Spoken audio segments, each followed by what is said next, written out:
Senhoras e senhores, sejam bem-vindos. Estamos chegando com mais um episódio do Inove Podcast. Hoje o nosso podcast é mais do que um programa, é uma prestação de serviços. Nós estamos encerrando o mês de março.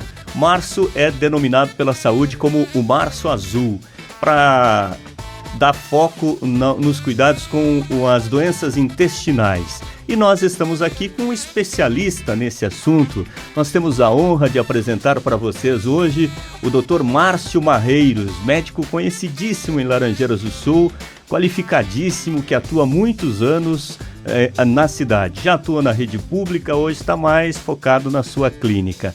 Márcio Marreiros, é um prazer recebê-lo no Inove Podcast. Prazer todo meu, Luiz. Sabe que é sempre um prazer conversar com você e obrigado pelo convite para falar de um assunto tão importante, né? E hoje é o Dia Internacional do Diagnóstico e Tratamento Precoce do Câncer Coloretal, hoje. Pois é, e essa doença, ela afeta mais homem ou mulher, ou não faz distinção de sexo? Luiz, olha, tem uma leve prevalência nas mulheres. É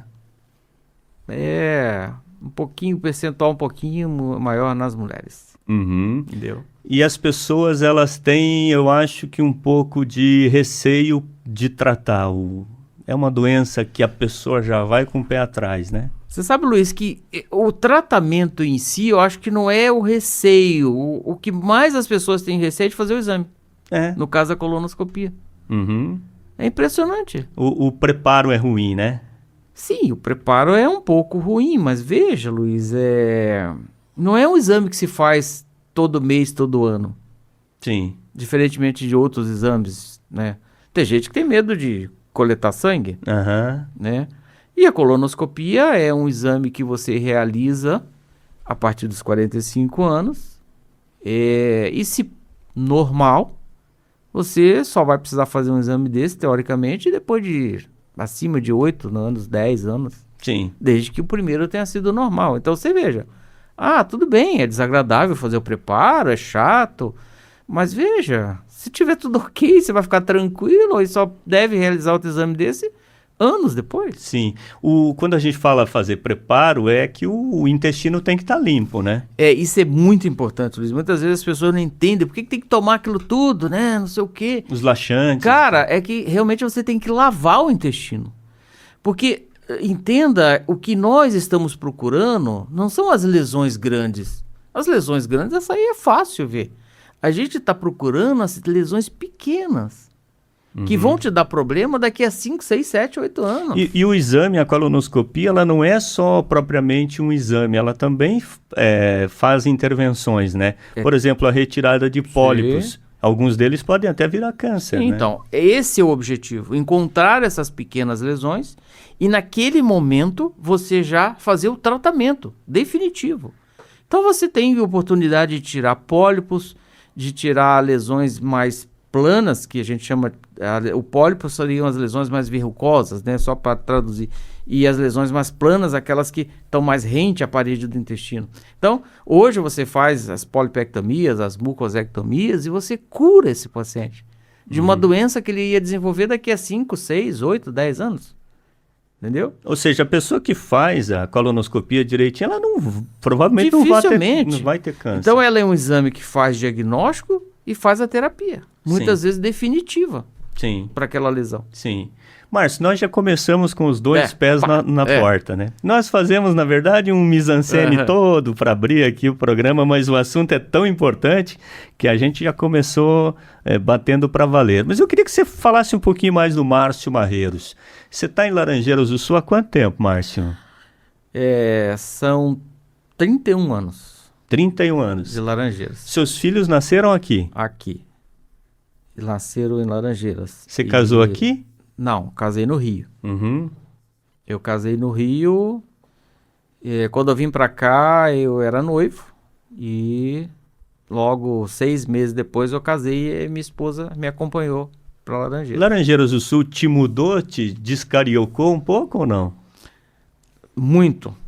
Muito no sentido, vários aspectos, né? Tem o aspecto clima, embora hoje em dia isso já tenha mudado bastante, mas aquele clima que nós encontramos aqui hoje não é igual. Mas enfim, mas você vir de uma cidade, do Rio de Janeiro, com calor na sombra de 40, 42 graus, e você vem para uma região que naquela época era mais ameno do que é hoje, né? Mudou. Mudou. Mas enfim, mudou esse aspecto. Mudou o aspecto de vida social, né? Porque bem eu sempre digo, né? O povo carioca, ele é muito mais caloroso, né? E o nosso povo não é tão caloroso assim. É um pouco mais ranzinho. É um pouco mais reservado, né? E quando a gente ia a Curitiba, às vezes a gente sentia muito isso, né?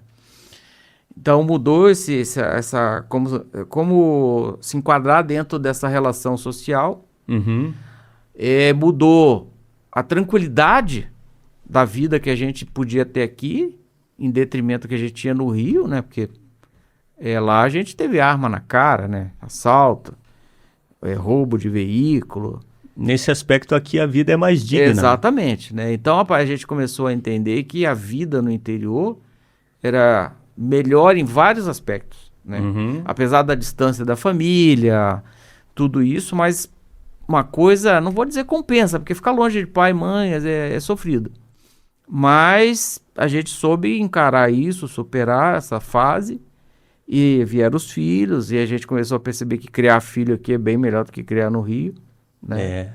Então teve todo esse aspecto que eu acho que isso transformou a nossa vida.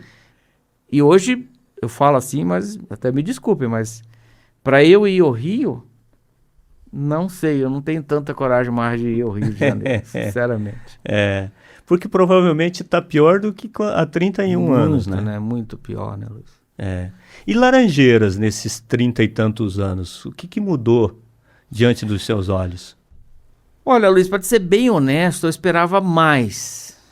Nós tivemos uma fase muito boa, que Laranjeiras deu uma decolada. Sim. E eu achei que aquilo ali fosse... um divisor de águas. Divisor de águas. E, passado esse tempo todo, eu acho que aquele momento aquietou. Aquele frenesi, né? Aquietou. Acho que nós poderíamos ter alcançado uma população maior.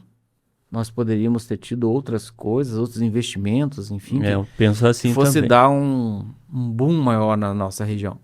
E eu achava, na minha percepção, vindo de fora, que era um local muito propício a isso. Você imagine, né? Nós estamos aqui num miolinho aqui, que drenamos vários municípios. Temos uma BR aqui que... O posicionamento geográfico é maravilhoso. E foi... Confesso a você que eu apostava nisso também, né? Mas acho que poderíamos ter evoluído mais. E no aspecto da saúde? Depois que nós chegamos em Laranjeiras, não só eu, mas um grupo de colegas, eu acho que a saúde deu uma alavancada. No sentido assim, ó, para você ter uma ideia, quando eu cheguei, nós tínhamos os nossos consultórios dentro do hospital. Nos 2 hospitais era assim. Sim. Nós fomos o primeiro grupo que saiu de dentro do hospital. Porque entendíamos que eu não poderia dar a mesma qualidade de atendimento dentro do hospital. Era muito misturado. Era gente chegando machucada, era gente chegando resfriada, era gente chegando baleada, junto com o paciente que estava ali para fazer uma consulta eletiva. Então essa percepção foi logo assim, não, a gente tem que separar. A gente tem que deixar o hospital para aqueles casos realmente mais emergenciais, né? Que precisam de um cuidado mais imediato, né? E trazer o nosso paciente eletivo, quer fazer uma consulta, quer, né, fazer um tratamento por um consultório. Perfeito. E aí nasceu a Clínica Pra Vida, né? Que juntamos um grupo, né? E aí nasceu. Então isso já foi um aspecto positivo, né? De oferecer um serviço mais diferenciado. Logo depois, a gente entendeu que medicina, já naquela época, e hoje é uma realidade, não se faz sem imagem. Qualquer coisa hoje que você vai fazer na medicina, você precisa de imagem. Sim. Né? Imagem, que eu me refiro, Desde um raio-x, que era a coisa mais simples que se Sim. fazia, e até onde nós chegamos, com tomografia, com colonoscopia, com endoscopia, com ecografia. É enxergar os problemas com os olhos. Isso. E naquela situação, naquele momento, nós não tínhamos isso. Muito pouco. Então, aí veio a minha segunda especialização, que é a endoscopia, no sentido de formar um serviço de endoscopia e colonoscopia. E antes? O cidadão tinha que ir para Colonoscopia Guarapuava? tinha que ir para fora. Não tinha aqui. Não tinha. E até hoje é só eu que faço. E a endoscopia, naquela época, o Dr. Isaac já começava a fazer alguma coisa. E a ecografia era o Dr. Túlio, falecido Dr. Túlio. Então a gente estava começando a engatilhar naquilo ali. Em 2006, há 20 anos, eu fiz uma colonoscopia contigo. E você não sabe qual foi a dificuldade para montar um serviço desse. Porque fazer uma colonoscopia... Veja, Luiz, eu acho que tem um aspecto aqui na nossa região, não vou falar machista, mas os homens eles têm um preconceito muito grande. Uhum. Já tinha história do toque, né? Aham. E nossa população aqui, vamos falar do sul, Sim. tem muito ainda essa coisa, ainda hoje. Imagine 20 anos atrás. Então você imagine, para você fazer uma coisa que já era muito discutida, muito já divulgada, que era o toque, para fazer exame de câncer de próstata, imagine você montar um serviço de colonoscopia. Que o cara... Morre de câncer, mas não baixa as calças. Porque ele tinha que baixar as calças, fazer um preparo desse aí ingrato, Uhum. e aí ele olhava e ele tinha um tubo de 1,80 m que tinha que ser introduzido pelo ânus dele. Uhum. Então, As piadinhas lá falavam você mais alto. imagine isso, numa cidade que nunca tinha sido apresentado aquilo, que alguns faziam e faziam fora, e quem fazia não falava, Uhum. entendeu? É tipo hemorroida, quem tem não conta. E aí o cara podia fazer isso em Laranjeiras, mas se ele fosse fazer aqui, ele ia ficar assim, mas o doutor vai me ver, o doutor depois pode comentar, alguém vai falar, alguém vai saber. Que bobagem, né? Viu? Mas isso há 20 anos atrás era uma realidade, cara. Mas ainda é na cabeça de alguns. Melhorou, mas ainda é. É. Mas melhorou muito. Eu vi outro dia, acho que foi na Folha de São Paulo, que o preconceito, o medo de perder a virilidade, fez muita gente morrer de câncer coloretal Muito. nesse mundo. Muito homem, né? E ainda vai fazer. Que a mulher não, né? Mas o homem sim. Sim. Muito bem, nós estamos aqui com o Márcio Marreiros, essa é apenas a introdução do nosso Inove Podcast. O Márcio está aqui para a gente, por conta, né, do Março Azul, que nós estamos chegando ao fim do mês, mas é sempre importante que os cuidados permaneçam, né? O mês é só para incentivar as pessoas, para criar um marco na cabeça das pessoas, para incutir a ideia da necessidade da prevenção. É um mês dedicado para as prevenções das doenças intestinais, né? As doenças do intestino são retocolite, doença de Crohn... Sim. Diverticulite. Diverticulite, são tantas. Luiz, mas assim, o Março Azul, ele foca principalmente no câncer coloretal. No câncer do reto. Porque, veja, Luiz, tem o mês também da doença inflamatória intestinal. Qual a diferença do reto e do cólon? O reto é a parte final do colo, Uhum, né? O terço finalzinho ali do colo, uhum, né? Então você tem o colo direito, tem o colo transverso, tem o colo esquerdo e tem o reto. uhum. Ele é o segmento final do tubo digestivo grosso, Sim, né? Tem o tubo digestivo fino, que seria o jejum, o duodeno, sim. o ilho, e tem o tubo digestivo grosso. E o reto é a parte final desse tubo. Perfeito. O Márcio Marreiros está aqui no Inove Podcast, que é assinado pelo Rinaldi Postos de Serviços. No Rinaldi tem o Volare, que é um programa de pontos exclusivo dos postos Rinaldi. E o Shell Box, que é de toda a rede Shell. Lá no Rinaldi também tem a Shell Select, que é uma maravilha para você passar momentos agradáveis. Rinaldi Postos de Serviços no Inove Podcast. Assinado também por Pivato Corretora de Seguros, empresas, residências, automóveis, vida e outros. Seguro só com corretor de seguros. Seguro é no Pivato. O telefone do Pivato é o 999770037. Farmácia Super Popular. O teleentregas da Farmácia Super Popular é o 998609545. Na Super Popular, saúde e economia não disputam espaço, caminham juntos. Na Marechal Rondon com a José Aires de Oliveira, Farmácia Super Popular. Krause Veículos, novos e seminovos na Krause. O seu novo carro está aqui. Krause Veículos.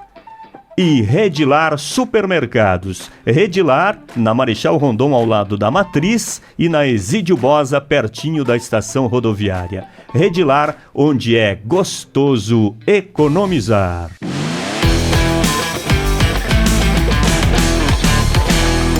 O Márcio Marreiros está aqui, Dr. Márcio Marreiros, médico, ele que tem uma estrada longa, né? E boa parte dela percorrida aqui em Laranjeiras do Sul. Um carioca da gema. Se é Botafogo, Flamengo, Fluminense ou Vasco? Só botafoguense. Botafogo. A torcida do Botafogo não enche uma van, né? Em Laranjeiras. Não. O ano retrasado, quando fomos campeões da Libertadores e Brasileiro, deu mais de uma Kombi. É? Aqui em Laranjeiras do Sul? Sim, você vê? Diz que vocês têm um grupo do WhatsApp com 6 integrantes, é verdade? Não é verdade. Não tem grupo. Aí, mas sabe por que isso? É o seguinte, Luiz, é que eu acho que todo mundo tinha meio vergonha de dizer que era botafoguense, né? Porque o Botafogo só sofria, né? Só apanhava do flamenguista, né? Eu cansei de ser zoado, né? E aí, quando o Botafogo começou a literalmente ressurgir das cinzas, né? Aí os caras... eu torço pelo Botafogo, hein? Começou todo mundo meio que sair do armário. né? E aí surgiu essa história aí, um dia eu falei, cara, pode pegar uma Kombi que vai ficar gente do lado de fora ainda. Os teus meninos são Botafogo, né? Não? Só o mais novo. O mais novo. E o mais velho, o Luca, é Fluminense. É Fluminense. Igual a mãe. A mãe é Fluminense. Então ficou bem balanceado, né? Que legal. O teu menino é jornalista, né? O mais velho, né? Ele é um belo... A gente falava antes do programa aqui, e eu contava pro Anselmo, nosso diretor aqui, que ele é um belo repórter esportivo, né? Ele tá onde hoje? Hoje ele tá no Grupo RIC, né? Ele trabalha na Jovem Pan e ele faz essa área de esporte, que é a área que ele gosta, né? Ele teve na Banda B, na CBN, né? Na Banda B. A Banda B, na realidade, acabou sendo vendida, né? E hoje ela faz parte do grupo. Sim. Então hoje eles estão juntos de novo. Ela faz parte do Grupo RIC, né? Sim. E na CBN ele passou uma época, mas na CBN ele não chegou a participar do grupo do esporte. E isso incomodava ele, sabe? Porque ele é do futebol, né? Entendeu? E pra você ter uma ideia, ele fazia social media, né? E...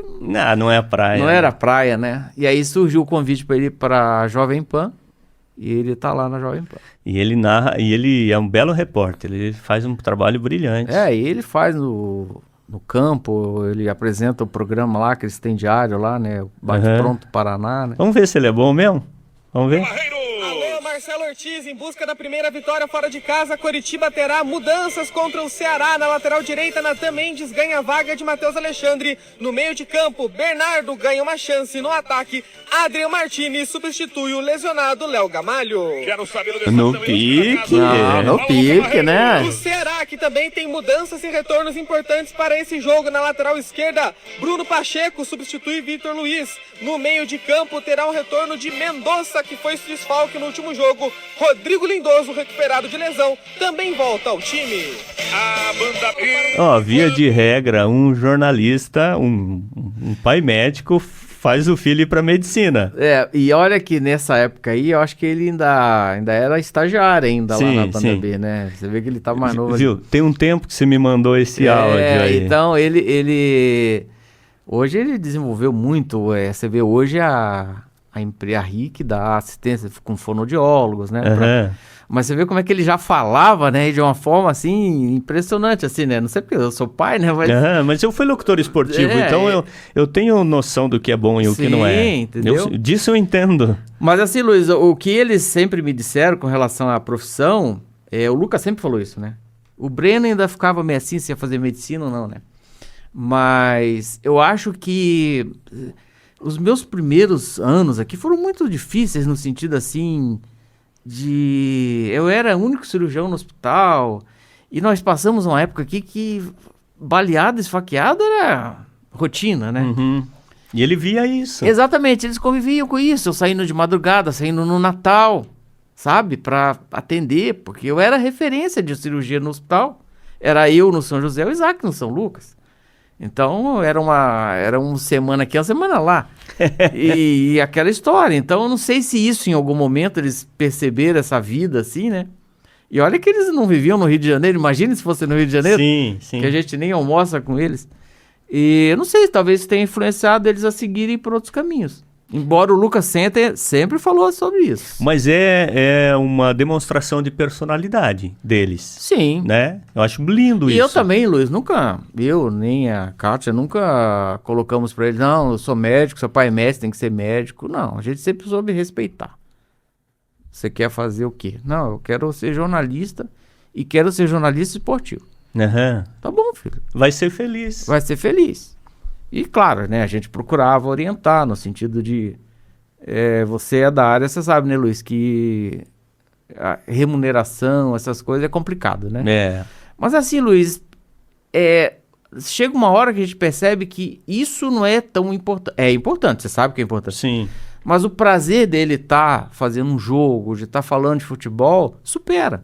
Uhum. E a gente ficou feliz com isso. Sim. E o outro filho seu? Então, o Breno acabou, inclusive, aconteceu agora, na última semana, a formatura dele no Brasil. Ele fez uma dupla diplomação, né? Ele ficou 1 ano na França, depois ficou mais 6 meses na Alemanha. E ele fez negócios internacionais, né? Que é uma coisa que ele sempre, assim, pai, o meu negócio é comércio, gerenciamento, investimento, essas coisas misturadas assim. Ele acabou optando por negócios internacionais. Uhum. E voltou pro Brasil agora, ficou um tempo lá fora, né? Uhum. E agora foi contratado agora, vai trabalhar e vai seguir essa linha aí. Você é um cara muito família, né, Márcio? Muito. É a minha família, Deus em primeiro lugar, minha família logo abaixo. Para o médico, isso é um fundamento importante, né? Valorizar a família, o ser humano, né? Porque você é o ser humano ali cuidando de um filho, de um pai, de um irmão ali.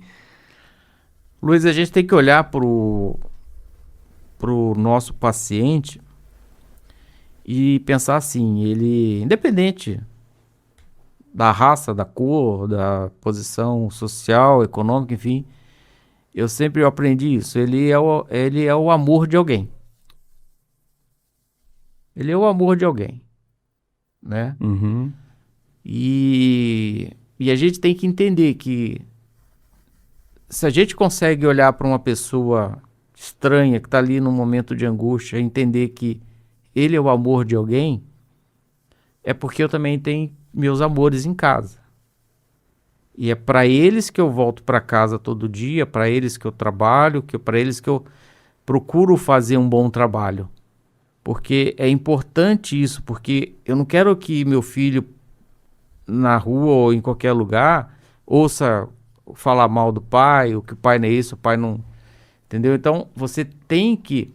Aquilo que você pratica em casa, você tem que procurar dar também na sua profissão, né? De uma forma geral. A minha é mais delicada ainda porque eu lido com vidas. Então você tem que olhar com o seu paciente e entender que ele é o amor de alguém. Perfeito, lindo isso. E você tem que fazer o seu melhor para aquele amor voltar para casa. Para ele voltar, para o seu paciente voltar para o amor dele, seja lá quem for. Uhum. Pode ser a esposa dele, pode ser a filha dele, pode ser... sei lá. Sim. Mas alguém está esperando ele voltar. Você é cirurgião, né, Márcio? Você é um especialista em cirurgia. Você já perdeu alguém que te deixou baqueado, assim, naquele momento da perda? Graças a Deus, Luiz, assim, eu tive poucos casos, assim, de perdas, assim, traumáticas.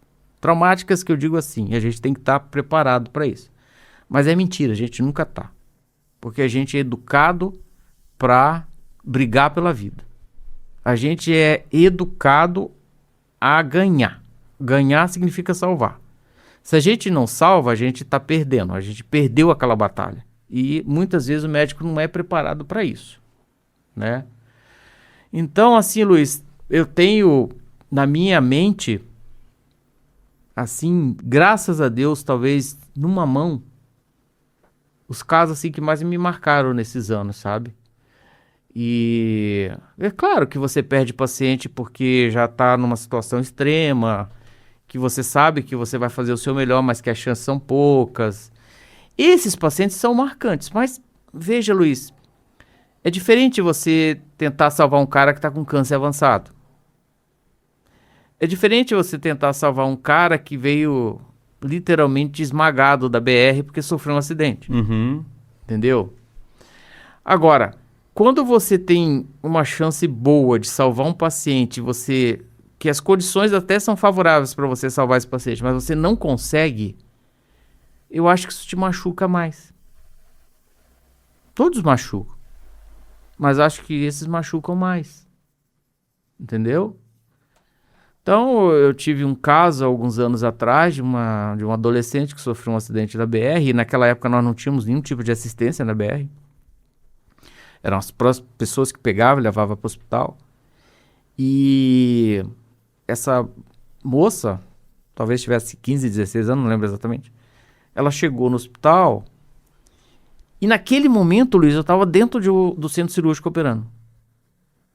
Uma outra situação. E eu não podia sair daquela situação. Ela tinha que aguardar para ser atendida. E nesse meio tempo ela veio a falecer. Puxa vida. E quando eu tentei fazer alguma coisa, já era tarde. Isso me machucou. Primeiro porque era uma jovem. Segundo que ela tinha chance. Entendeu? Mas era só eu. E eu tava optando por salvar uma vida também. Eu não tava à toa. Sim. Mas não deu tempo de eu encerrar aquela cirurgia que eu estava e tentar fazer alguma coisa por ela. Isso me marcou. E me marcou mais ainda que, passado algum tempo, os pais vieram a Laranjeiras. Ela não era daqui. E me procuraram. E eles queriam, na realidade, uma palavra de conforto, talvez, para aceitar melhor aquela situação que eles estavam passando, né? De perder aquela filha naquele momento. E aí eles vieram porque a referência era eu que tinha tentado, né? Ela precisava de cirurgia, realmente precisava. E eles queriam saber, assim, por que não deu certo? Por que não deu tempo? E aí a gente sentou, conversou, a gente explicou a situação, a gravidade, tudo, aquilo tudo. De certa forma, aquilo parece que até acalentou um pouco o sofrimento deles. Né? Porque a gente fez ver que realmente ela tinha uma chance por ser jovem, tinha, mas também ninguém podia garantir que a cirurgia ia ser curativa para ela. Sim. E talvez eles quisessem ouvir isso, né? E coube a mim falar isso para eles. E essa espera foi muito longa? Não foi. Não foi porque assim, chegou, ficou lá 1, 2... Não, foi questão de meia hora. Uhum. Só que assim, Luiz, era diferente do que a gente tem hoje. Hoje você tem um atendimento pré-hospitalar que já te possibilita, né? Vai te botando um soro, vai melhorando a sua respiração, você já vem mais estabilizado para o hospital. Você imagine naquela época, você tirar uma pessoa de dentro de um carro, o tempo de demora, até você arrumar alguém para botar aquela pessoa e trazer para o hospital. Então isso tudo já foi deteriorando a situação dela. Entendeu? Sim. Eu falo isso, mas assim, é uma meia-culpa? Talvez seja, porque eu não tive tempo de chegar para atendê-la. Talvez ela tivesse morrido na cirurgia. Sim. Mas ficou. Ficou marcado.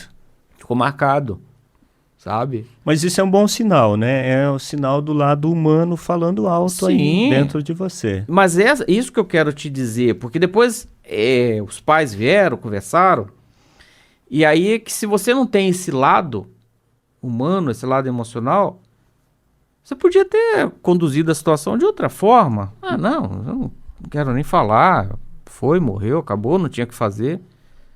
Mas não, você tem que olhar, você tem que conversar, você tem que mostrar. Sim. Entendeu? Ó, situação grave, assim, assado. Na verdade, eu acho que não ia ter jeito, tá, Luiz? Sim. Mas é que, assim, uma coisa é você tentar e não conseguir. Outra coisa é você achar que podia Sim. e nem tentar, entendeu? Uhum. Essa relação, doutor Márcio, do médico e paciente que você está descrevendo aí em relação aos pais dessa menina que faleceu, essa relação conta muito, né? Mas há muitos profissionais que pecam nisso, né? Que essa interlocução é muito fria com o paciente ou não acontece em alguns casos. E em outros casos o médico já é mais jeitoso, né? Viu? Tem um filme, Noites de Tormentas, ou Noites, alguma coisa assim. Não sei se você já viu. Acho que não. Então, eu vou te responder isso contando um pedacinho desse filme. Trata-se da história de um cirurgião plástico que, num determinado cirurgia, a paciente acabou falecendo. E aí, o marido da paciente começa a procurar esse médico. Uhum. Da mesma forma que um dia os pais vieram me procurar. Sim. E o médico fugindo. Ele não queria esse encontro, né? E ele foge, porque na verdade ele não queria falar com o marido achando que o cara fosse, sei lá, ameaçar, processar, cobrar alguma coisa, enfim. Ele não queria esse contato. Até que ele se afasta um pouco, vai para uma praia, enfim, e o marido acaba achando ele. E quando ele se depara com o marido da paciente, ele fica aquele susto, né, aquela expectativa, o que vai acontecer? E o marido olha para ele assim: não, doutor, só queria fazer uma pergunta para o senhor. O senhor sabe qual era a cor dos olhos da minha esposa? Cara, o cirurgião se desmonta. Então, Luiz, isso traduz o seguinte, cara. Tem médico que não olha na tua cara. Tem médico que olha assim, simplesmente vê ali um corpo. Então ele não cria essa relação. Se você vai operar, fazer uma cirurgia, cara, você tem que criar um vínculo. Sim. Você tem que olhar para esse paciente, olhar na cara dele, explicar para ele, ó, vai acontecer isso, vamos fazer assim, vamos fazer assim. O senhor concorda? O senhor está entendendo? Uhum. E isso ajuda, né, doutor Márcio? Você vai por uma sala de cirurgia. Se o cirurgião conversa com você, te tranquiliza e te passa uma energia positiva, você acredita nisso da energia positiva, né? Pensar positivo, o paciente. Viu, Luiz? O paciente, eu sempre digo o seguinte. O espírito, aquilo que ele está esperando da cirurgia, aquilo que ele olha para o médico dele, espera de retorno, isso, para mim, em particular, traduz o percentual de sucesso. Então, se o cara vai fazer uma cirurgia desconfiado, temeroso, não sei o quê, a chance de dar alguma coisa errada já aumenta. Agora... Você acredita nisso mesmo? Acredito. Esses anos todos me mostraram isso.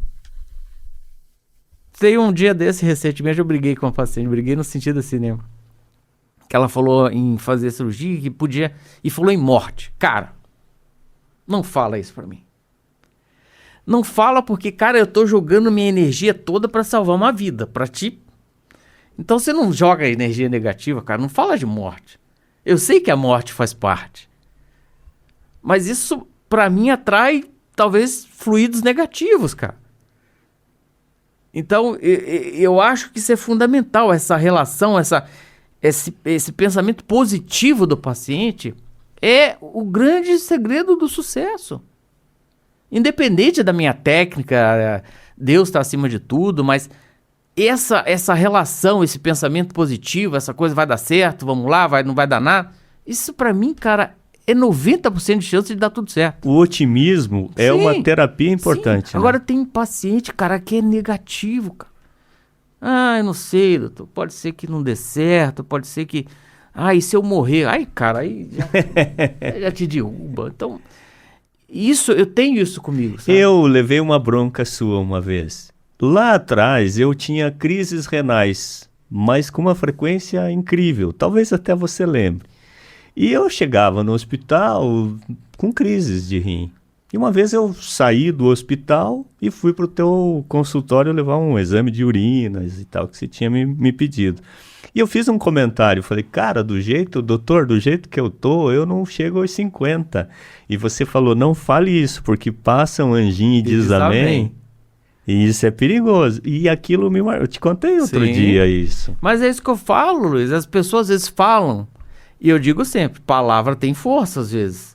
Eu sou meio, né? Eu sou botafoguense, né? Então eu boto, não sei se eu meio assim, né? Tem que ter fé, né? Tem que ter fé, cara, você tem que acreditar. Então, na realidade, quando você tá ali, vivenciando aquilo, você tá na expectativa de um procedimento, você tá com um problema de saúde, cara, você tem que acreditar. Senão, cara, se você não acreditar, as suas chances de insucesso é muito grande. Então, e a gente está falando aqui, o foco principal do programa, a gente está indo um pouquinho para lá, outro pouquinho para cá, mas o foco é o câncer intestinal. As doenças intestinais, elas têm muito disso, do emocional, né? Da cabeça da pessoa. Até dizem que o intestino é o segundo cérebro. Sim, órgão de choque. Por quê? Por que na mulher a incidência do câncer coloretal é um pouquinho maior do que nos homens? Por causa do emocional mais sensível? Porque a mulher ela tem um índice de constipação muito maior que o homem. Começa aí. Esse índice de constipação, muitas vezes, na maioria das vezes, é determinado pelo emocional. Eu sempre digo que a mulher sofre porque a mulher é esposa, dona de casa, mãe, e às vezes ainda trabalha fora e tem TPM. Então ela tem todos esses fatores agregando e mais aquela coisa de dar conta de tudo. O homem não. O homem vai trabalhar, chega em casa, abre a cerveja, vai ver jogo, no final de semana sai com os amigos para jogar futebol. Então ele tem um escape emocional. Certo. Entendeu? E isso acaba não ocasionando tantas doenças assim. A mulher não. A mulher tem todo esse peso de responsabilidade, mais fatores hormonais e tudo. Então ela tende a ser constipada. A constipação não é que seja o fator determinante para ter câncer intestinal, mas você imagine. O que sobra dentro do intestino grosso? É o resto que tem que ser jogado fora. E dentro naquele bolo ali de resto tem muitas coisas misturadas. Hoje em dia, né, conservante, aromatizante, acidulante. Sim. E isso em contato muito tempo com a parede intestinal acaba desencadeando lesões. Tá? Outra coisa, o homem. Muitas vezes o homem, ele tem o intestino grosso como órgão de choque, mas ele desenvolve diarreia. Sim. E não muito constipação. Da mesma forma que esse emocional causa no homem esses diarreicos, na mulher prevalece a constipação. Então o intestino, ele funciona como um órgão assim que recebe toda essa carga e reage de forma diferente. Ou ele prende, ou ele solta, ou ele inflama. Entendeu? Por isso que a gente tem dor de barriga quando está muito tenso. Porque aquele órgão é um órgão, ele é muito sensível, tem uma inervação muito sensível, tem uma vascularização ampla. Então, cara, você imagine a carga de adrenalina, a carga emocional que acaba afetando esse funcionamento desse intestino, tanto para segurar, quanto para soltar, quanto para inflamar, sabe? As doenças inflamatórias, de forma geral, elas são idiopáticas. Não tem uma causa assim. Claro, né? Tem fator imunológico, tem as doenças imunológicas, mas na maioria das vezes não tem uma causa específica. Você tem inflamação no intestino porque você tem essa doença. Existem, claro que existe doença, mas não tem uma explicação lógica assim, mas por quê? O fato é que os pacientes muitas vezes mais ansiosos, mais nervosos, tudo acabam desenvolvendo esse tipo de doença. Sim. E acabam interferindo na motilidade intestinal, tanto para constipação quanto para diarreia, e que isso lá na frente pode causar, eventualmente, uma lesão maior, mais grave. Sim. Então, realmente, é um órgão de choque. O que seria o emocional e a alimentação nessa ordem? Eu ouvi outro dia um profissional dizendo que antigamente as pessoas comiam mais temperos verdes colhidos da horta, e isso ajudava um pouco no processo anti-inflamatório do intestino. Na verdade, assim, né, Luísa? A comida que os meus pais e os seus pais comeram não é a mesma que a gente come hoje. Sim. É como você falou, a comida antigamente, muitas vezes estava no quintal de casa. Hoje não. Hoje a gente tem que buscar isso. E essa comida, para ficar lá armazenada por um tempo, ela recebe alguns tipos de químicos. Sim. Né? E tanto a questão do temperinho, mas tinha o temperinho, tinha alface, tinha couve, tinha as hortaliças, tinha as fibras que você ia no quintal de casa, pegava e comia. Sim. Então, a fibra tinha um papel importante e tem ainda. Só que a nossa ingesta de fibra diminui muito no tipo de alimentação que nós temos hoje. A carne que você consumia, ou que os seus pais consumiam, era diferente. Era diferente. Não é a carne que a gente consome hoje. Sim. E o nosso, não vou dizer o nosso povo, mas a nossa região é carnívora. A gente bate nessa tecla, né? Carne todos os dias. Carne todos os dias. Qual que é o ideal da ingestão de carne? Almoço e janta. Carne todos os dias. Quantas vezes por semana carne vermelha? Eu costumo orientar os pacientes da seguinte forma: intercalar nos dias úteis, segunda a sexta. Tá? Um dia de carne, um dia de ovo, um dia de frango, um dia de peixe, e aí volta para carne. Sim. Então, 2 vezes por semana. E pode sair um pouquinho no final de semana. De forma que se você consumir aí 2 a 3 vezes por semana, 7 dias, 3 vezes por semana nesse período da carne. Agora... Mas você consegue fazer isso? Eu? É. Particularmente? Sim. Mesmo porque eu tenho outros problemas também que não permite comer carne toda hora, né? Então, mas eu procuro seguir na minha rotina ovo, frango, a carne, entendeu? E sempre ter a salada. Isso é uma coisa que eu tenho que admitir que na nossa região isso é dificilmente você vai num churrasco ou vai numa janta que não tem uma salada. Sim. Isso é bom. Isso é bom. Porque pelo menos aquela fibra ajuda a dar mais condição de digestão daquela fibra mais pesada que é a fibra da carne vermelha. E a importância da atividade física nas doenças intestinais? Então, o sedentarismo é uma coisa que interfere bastante. Infelizmente, nós ainda temos um nível muito grande de sedentarismo. E isso juntando-se a isso, acaba vindo um grau de obesidade. Sim. Né? E esse comportamento de sedentarismo dificulta muito grande a questão de perda de peso, de digestibilidade, porque você acaba comendo mais coisas pesadas, né? Uhum. E você vê a luta que hoje é a obesidade, né? E isso tudo por quê? As pessoas hoje optam por partir para uma medicação do que praticar uma atividade física. Sim. É mais fácil, às vezes, tomar um remedinho para emagrecer, né? Tá muito na moda, né? As canetinhas, As né? canetinhas, né? O que você acha das canetinhas? Isso virou uma moda, um modismo, né, que eu não sou contra, mas eu acho que tem que ser feito por um profissional capacitado para indicar, orientar, dizer quando começar, quando parar e o que fazer durante o tratamento para que você não fique escravo daquilo, para que você consiga, depois que você alcançar o objetivo, manter uma vida saudável. Sim. O que vem acontecendo com o uso indiscriminado das canetinhas, que você compra aí em qualquer lugar, manda manipular até, é que as pessoas estão usando com o único objetivo de perder peso, Sim. sem avaliar as possíveis consequências ou efeitos colaterais, sem orientação médica, tá?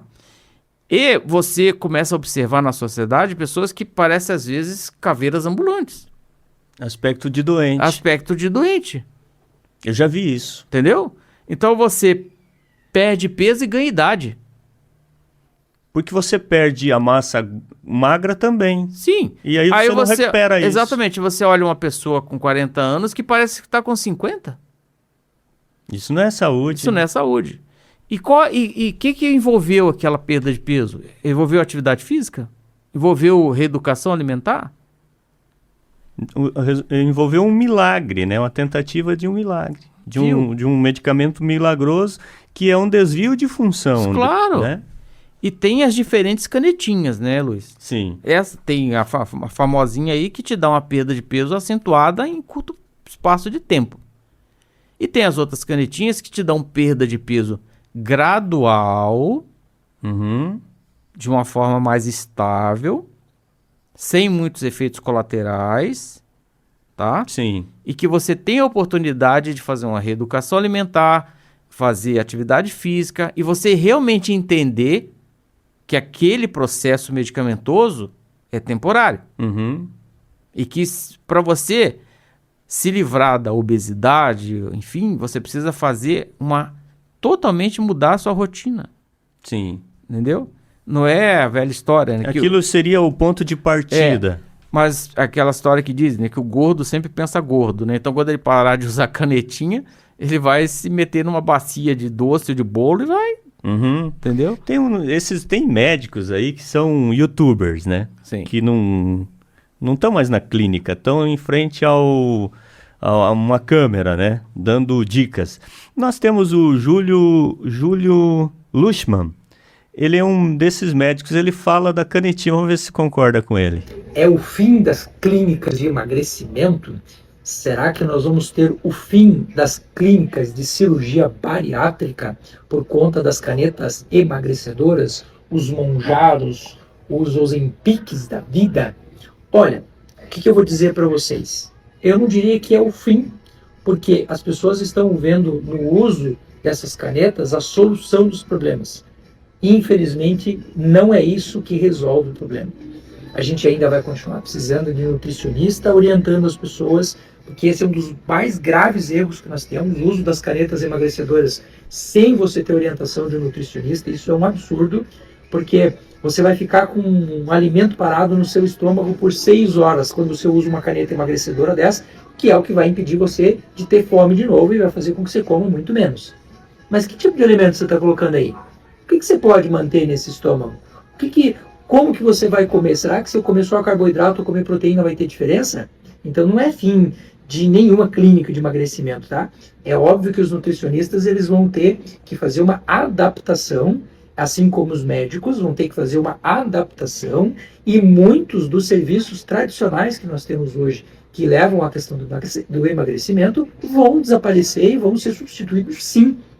Tá? Porque isso está invadindo o mercado e não tem como a gente fugir disso. E assim, tem os seus benefícios, tá? Tem os seus benefícios, mas a gente ainda vai precisar dessas orientações, sim, ok? Você concorda com ele? Sim, exatamente isso. Na realidade, até uma colega no grupo nosso comentando que as cirurgias bariátricas diminuíram.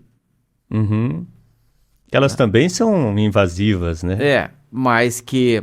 E também tem as suas peculiaridades e restrições, que também estava virando um modismo, né? E também estava deixando gente com cara de doente. Exatamente, porque não é toda cirurgia bariátrica que é bom para você e não é todo paciente que tem indicação de fazer cirurgia bariátrica.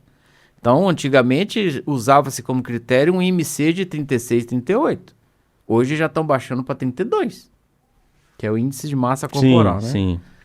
Então chegou-se a esse ponto na cirurgia bariátrica. E as técnicas foram evoluindo de modo a permitir que aquela paciente perdesse peso de uma forma mais gradual e não como acontecia antigamente, que a paciente literalmente enxugava 30, 40 quilos em pouco tempo. Então, isso foi uma evolução, isso estabilizou. Aí vem as canetinhas, que tá a mesma febre, com perda de peso acentuada em curto espaço de tempo. Só que é isso que o colega falou. E a reeducação alimentar? Onde vai? Isso não vai ser legal. Esse alimento que dá essa sensação de saciedade, sabe? Isso está mexendo com alguns hormônios, está mexendo com aquilo que nós falávamos do aumento do tempo da presença daqueles alimentos que não são ideais, ou os resíduos que a gente come junto com os nossos alimentos, em contato com a mucosa do seu estômago, do seu intestino. Mas isso só vai ter uma repercussão a longo prazo. É. Então, por enquanto, as pessoas vão ouvir isso que eu estou falando, ou que o colega falou, vão achar besteira. Mas a gente, pela experiência, por já viver, por ler, a gente sabe que isso não vai ser legal lá na frente. É. Mas as pessoas estão pensando no hoje. Eu quero perder 3, 4, 5 quilos hoje. Amanhã é outro dia. Nós estamos aqui com o Márcio Barreiros, falando sobre questões relacionadas à saúde do homem e da mulher. I9 Podcast para Rinaldi Postos de Serviços. No Rinaldi tem o Volare e o Shellbox. Volare exclusivo do Rinaldi e o Shellbox de toda a rede Shell. Rinaldi Postos de Serviços conosco. Pivato Corretora de Seguros, empresas, residências, automóveis, vida e outros. Seguros só com corretor de seguros. Seguro é no Pivato. Telefone 999770037. Farmácia Super Popular. Teleentrega pelo 998609545. Na Super Popular, saúde e economia não disputam espaço, caminham juntas. Marechal Rondon com a José Aires de Oliveira. Krause Veículos, novos e seminovos é na Krause. O seu novo carro está aqui, Krause Veículos.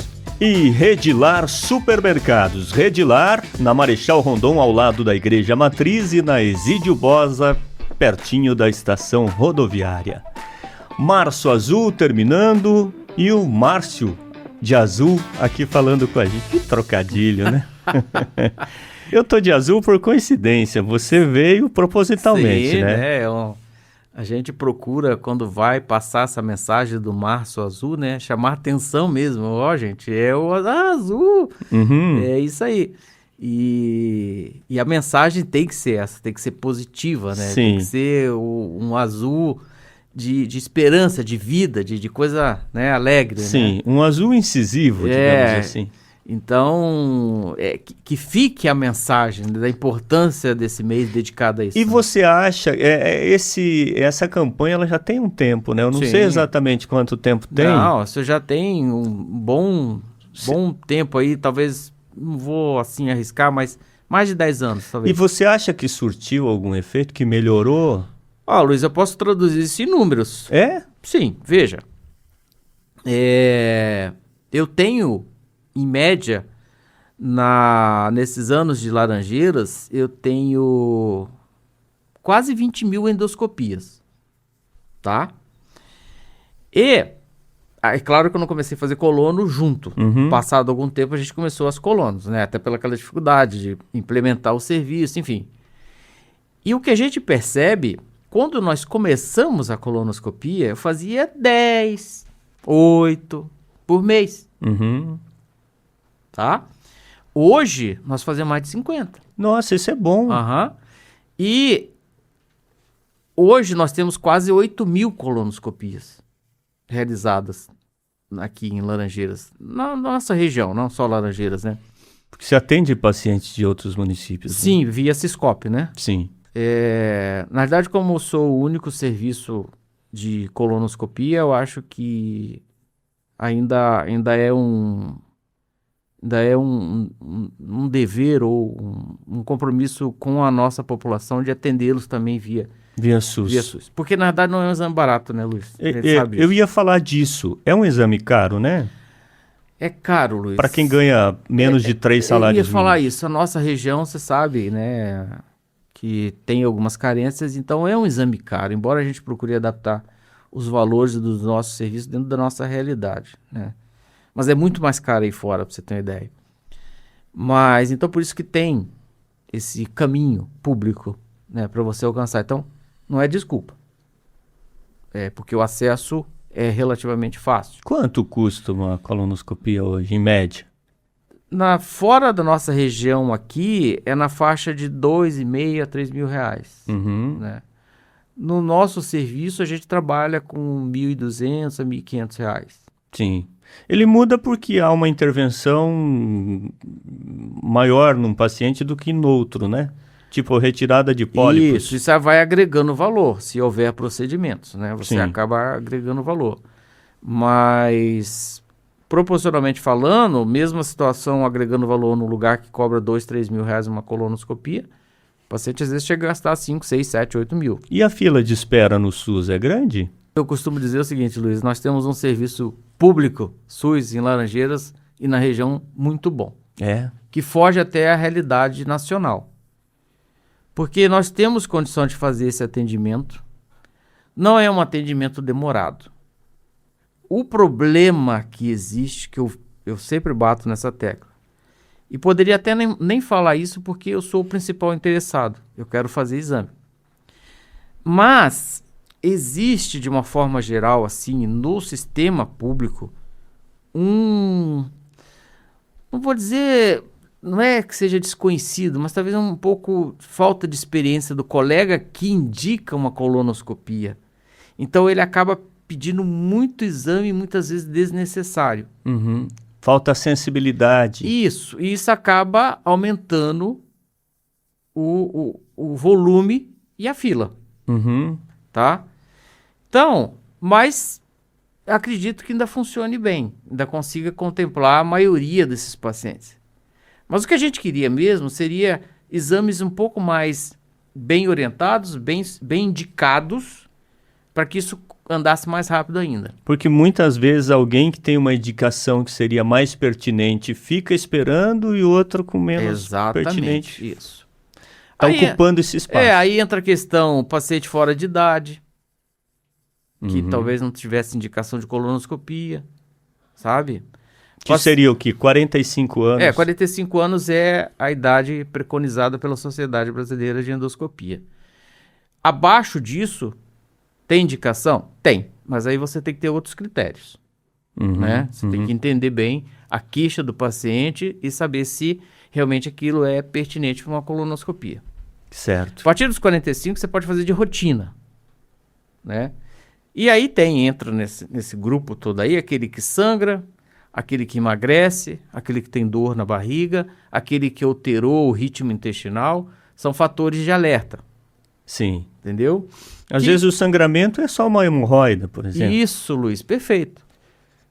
Tenho casos de crianças de 13, 14 anos que foi pedido colonoscopia porque teve um sangramento ao evacuar. Viu?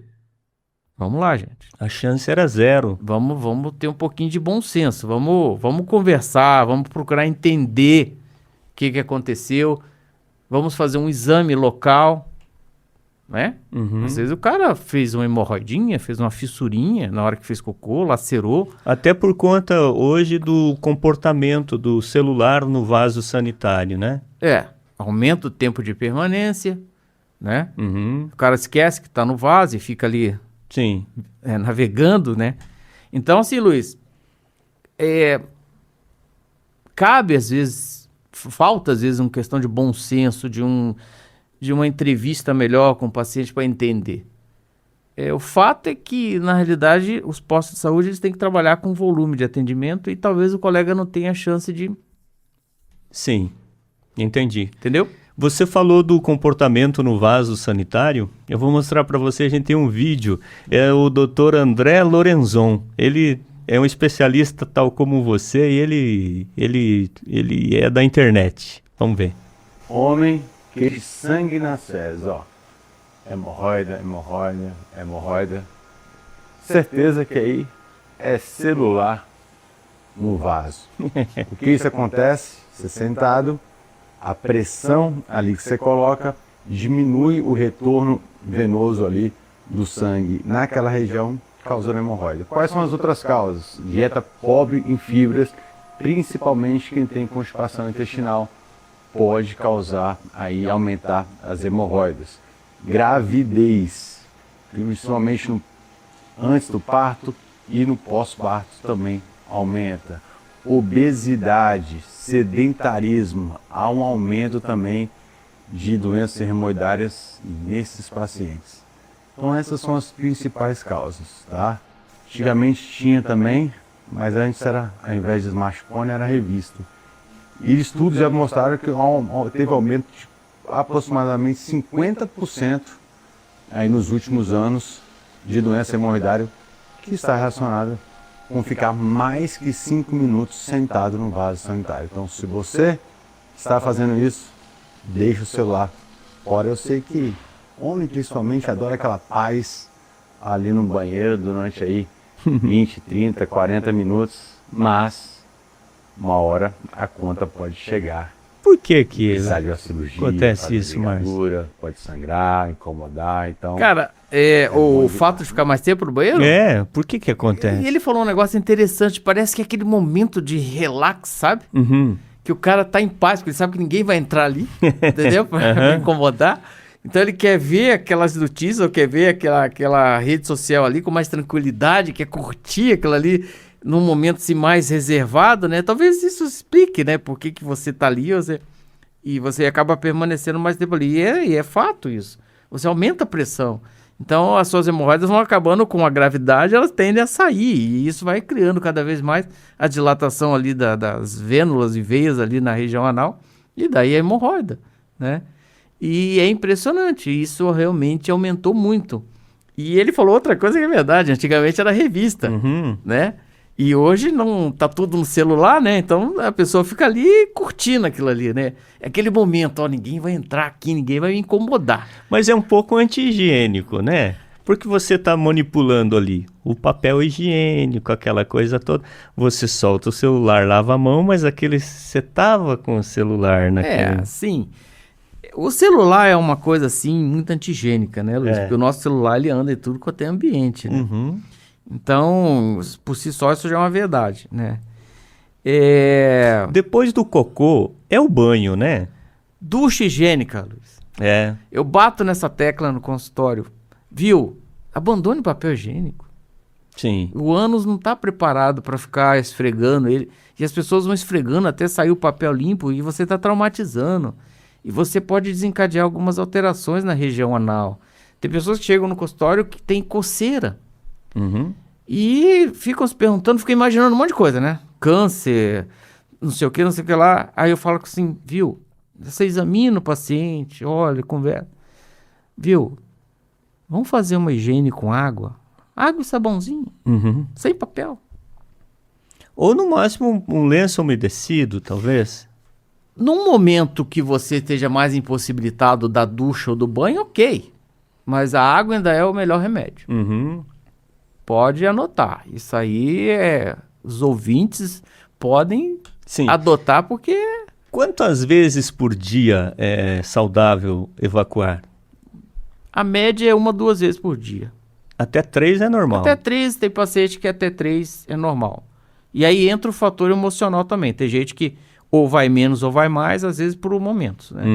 Tipo uma viagem. Medo de avião, por exemplo. Você vê, né? A mulher viajou, ela não vai ao banheiro. E o homem viajou, ele vai em qualquer lugar. Se ele estiver no avião, se ele estiver no aeroporto, se ele estiver aqui indo para Curitiba, ele vê um posto ali, ele vai parar e vai no banheiro. A mulher não. A mulher só vai no banheiro, às vezes, só quando voltar para casa. Né? Sim, mas as duas coisas são ruins, né? São ruins. A constipação acho que é pior, né? Sim, porque aquilo que eu volto a falar, você aumenta o tempo de contato com tudo de ruim que você tem que jogar para fora com a parede intestinal, isso irrita. E quem não consegue também segurar, quem tem as doenças inflamatórias, eles também perdem nutrientes, né? Porque as pessoas pensam que é a partir do estômago que se distribui os nutrientes para o organismo. E o intestino faz esse trabalho, né? Mais até o intestino fino, Uhum. né? Que realmente ali acontece grande parte da absorção dos nossos nutrientes, né? A parte inicial do colo, que é o colo direito, absorve mais os líquidos, né? E alguns nutrientes ainda. A partir dali, é condensar o que não presta, fazer o bolo para eliminar em forma de fezes, Sim. entendeu? Quando você fala que numa colonoscopia a gente leva uma mangueirada de 1,80 m, a gente tem 1,80 m de intestino? Luiz, o nosso intestino grosso, ele é como se fosse uma sanfona. Sim. Um tubo, imagine um tubo que ele comprime e expande, Sim. né?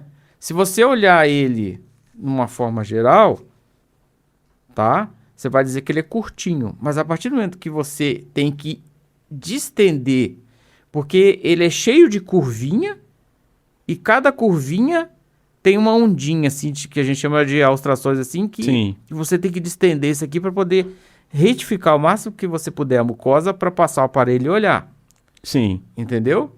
Então isso É como encher uma bexiga. isso amplia toda a área a ser examinada. Sim. Você pega aquela sanfona e abre ela.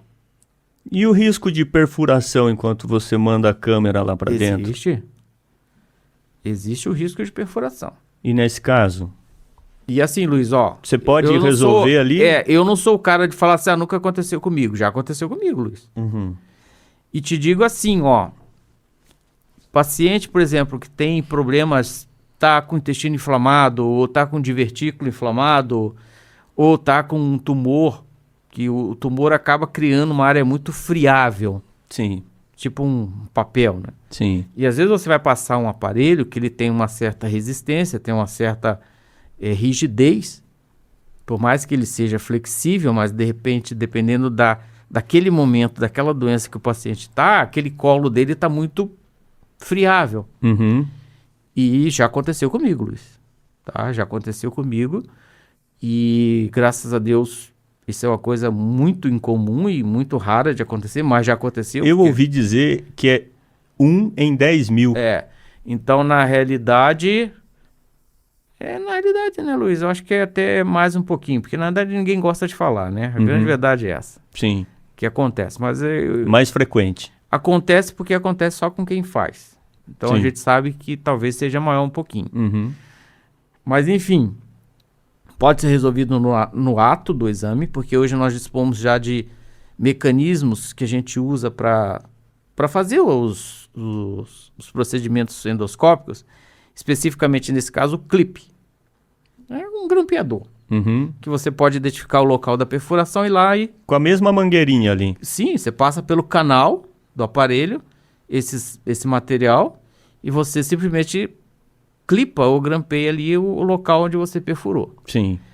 E graças a Deus foi assim comigo. Agora, tem aqueles casos que você perfura e não percebe.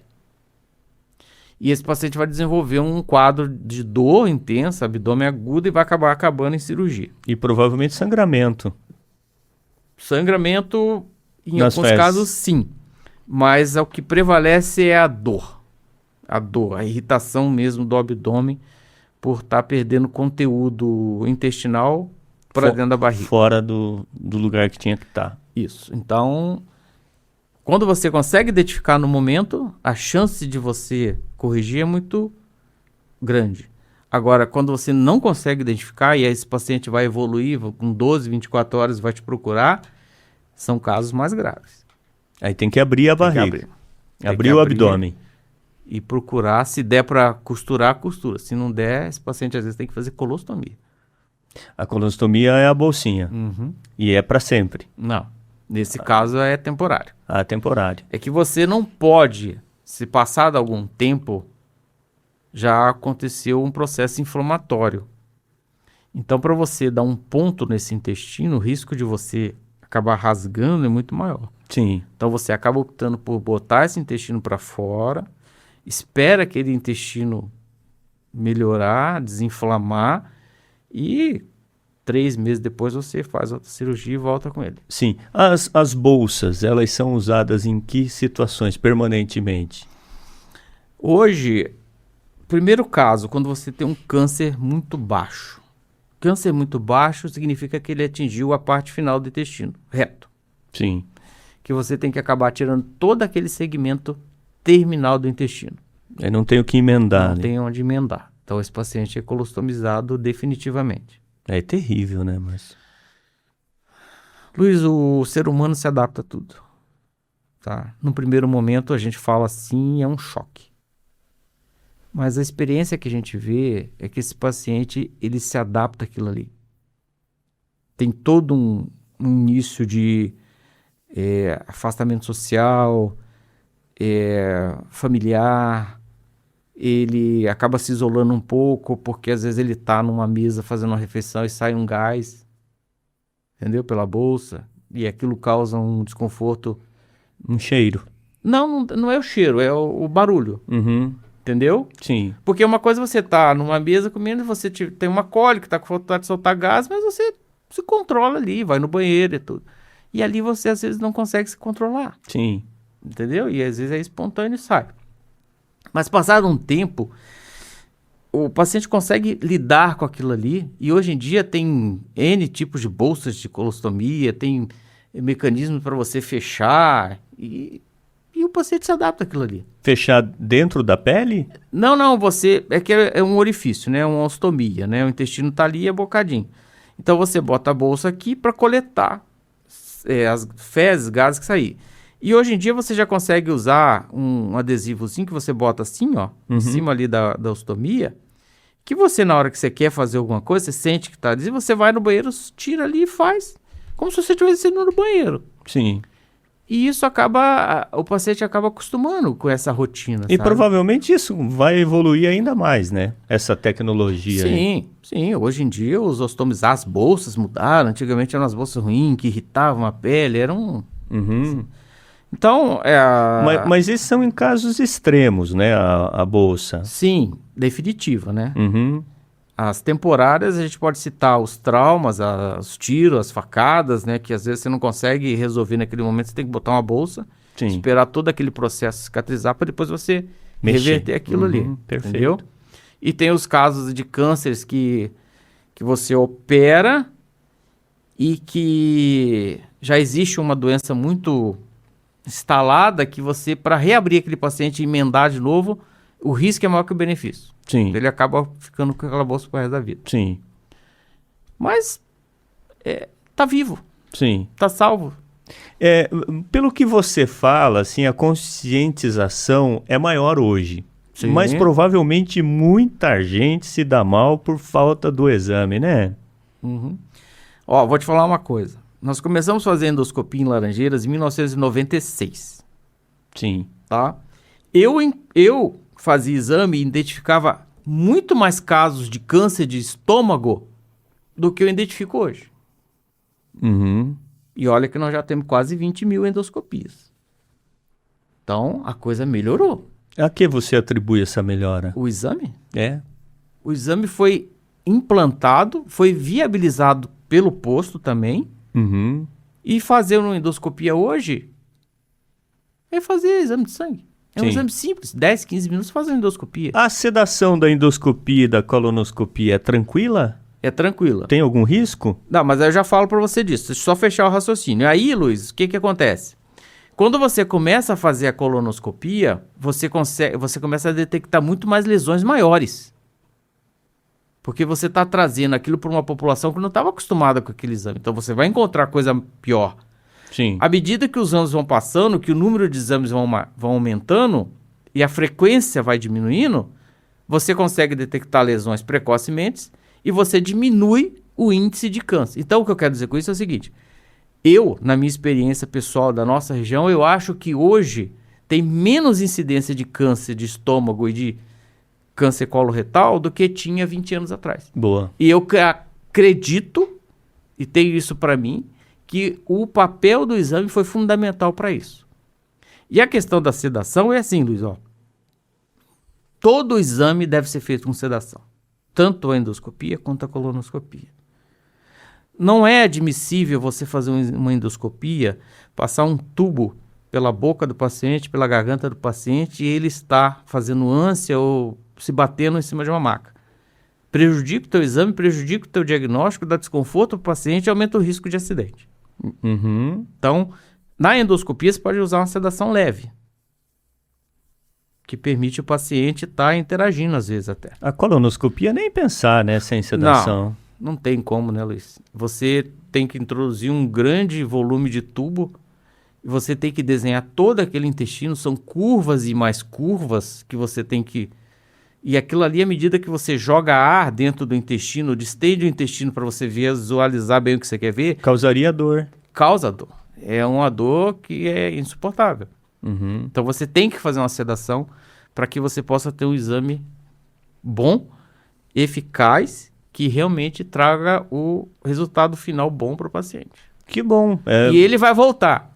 O problema é quando você faz um exame ruim, que ele sente tudo, ele não volta. É, né? Entendeu?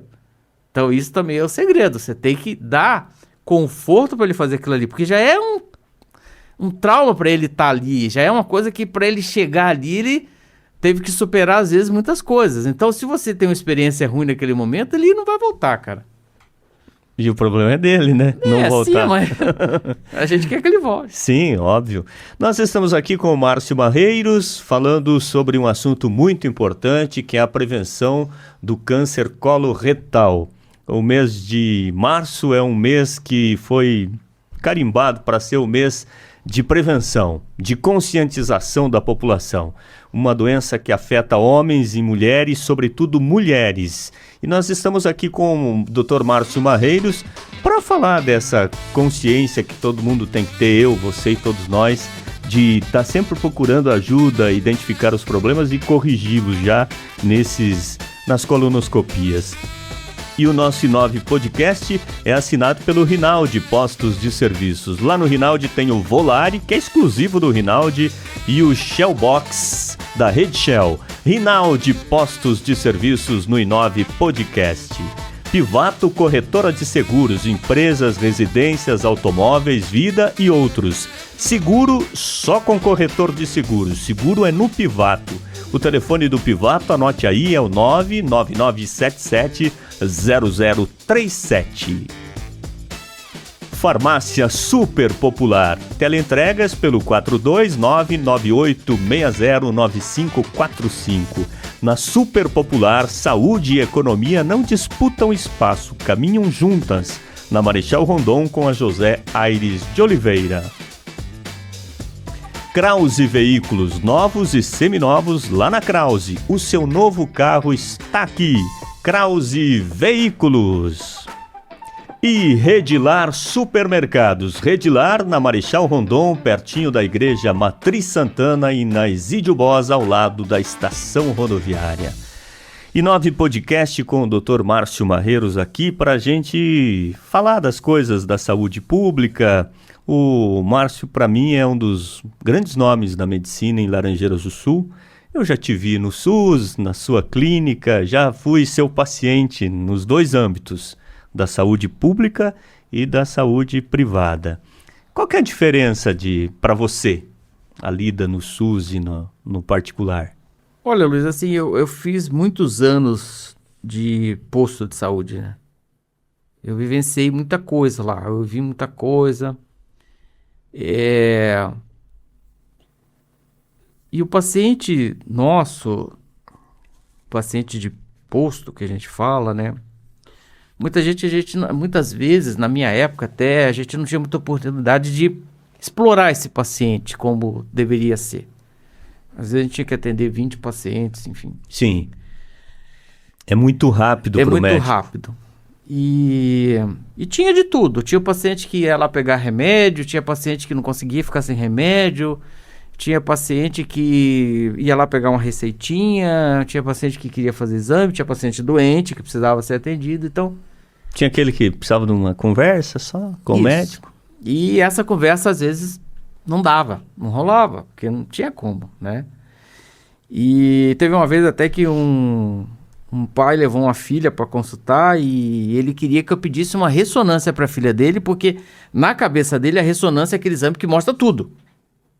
E eu falei, mas senhor, não precisa, meu senhor, não viu? Não precisa fazer isso. Se você fizer, não lembro, uma ecografia.